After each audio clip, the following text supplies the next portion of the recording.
on what he could learn from that Game 6 loss? I think this year we made a huge step, maybe a couple steps. And, I think we're on a great way. Obviously, there's a lot of things to do, but I think like I say, we made a huge step, and I think we're on a great path. Yeah, the Game 5 loss. I don't know. It was 6. I gave him an extra game. It happens. Game 5 loss. Yeah. It happens. What do you think, Jay? So, Key, I'm done with even putting Luka's name in the same breath, comparison-wise, similarity-wise, to LeBron, out of sheer respect for one of the greatest players we've ever seen to play the game of basketball now. And there are attributes of Luka's game that are similar to Bron, right? Now, I can recognize that because offensively, Luka has a chance to be one of this game's greatest we've seen. He really does. But Key, when we do that, right? When you talk about some of the, like, one of the ways that Luka's game reminds you of LeBron, I think it starts to, in people's eyes and in my eyes now, diminish the greatness of LeBron, because when I watch Luka on the court and defensively, Patrick Beverley came on our show and talked about CP3 as like the cone drill. Like last night, man, like you're watching Luka and you're giving so much effort on the offensive end, you don't give that same type of tenacity or draw a line in the sand on the defensive end. And dudes are blowing by you. And you're not making effort to get back in defensive transition. And those are problems for me. Because when I watch LeBron, and then when you compare that to LeBron, LeBron gives you effort. LeBron is an elite level athlete. That is not Luka. LeBron gives you energy and draws a line in the sand defensively and goes after people, attacks people. And I think it is still very young in Luka's career, but LeBron had all that.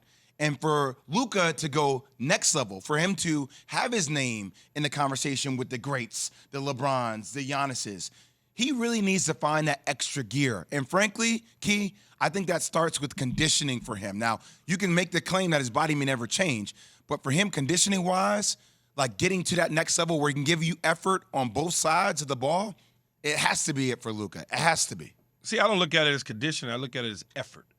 That's conditioning too. He doesn't give the effort on the defensive end of the floor. In terms of comparing LeBron, I had somebody yesterday tell me that, an NBA player that was very successful in the NBA tell me that one of the problems was that the NBA, in the NBA circle, wanted to crown him as the next so bad that they reached too far ahead instead of letting it naturally come to be the guy as LeBron starts to segue out.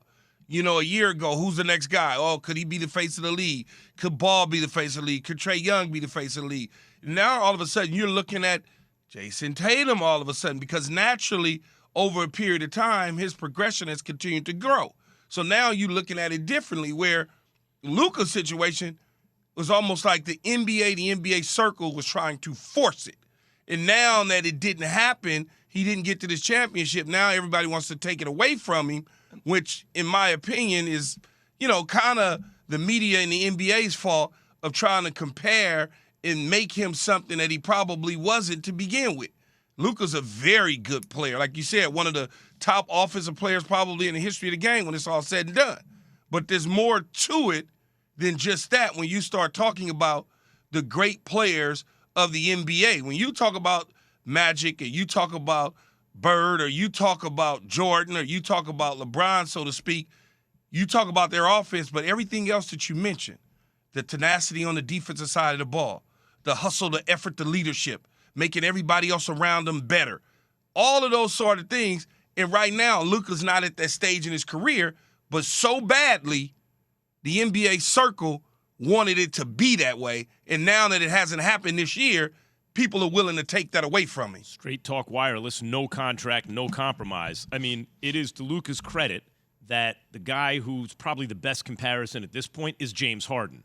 When people are like, oh, slow down, you ain't there yet, you're more like James Harden, that means you're very, very, very good, right? On the other hand, Jay, there's no two ways about it. If you're not playing defense, you're a liability on that side of the court.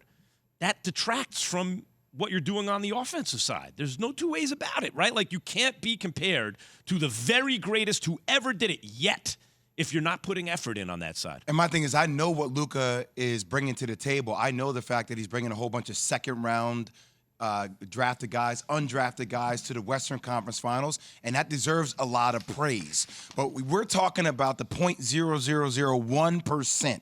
So, Key, I don't look at it as taken away from him. I look at it as to what he needs to add to his game to reach that upper pinnacle of how we look at the greatest, not the greats, the greatest of the game. Because I do agree with Key, a lot, and I was one of them. You want to start having him inch towards that. Now, he's still on his way, but there needs to be a commitment. And Key, I hear you what you say in the effort, but in order to have the effort, you need to have the conditioning. And that's a state of mind where you don't get tired.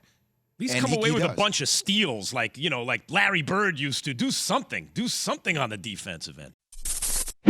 Thanks for watching ESPN on YouTube. For live streaming sports and premium content, subscribe to ESPN+.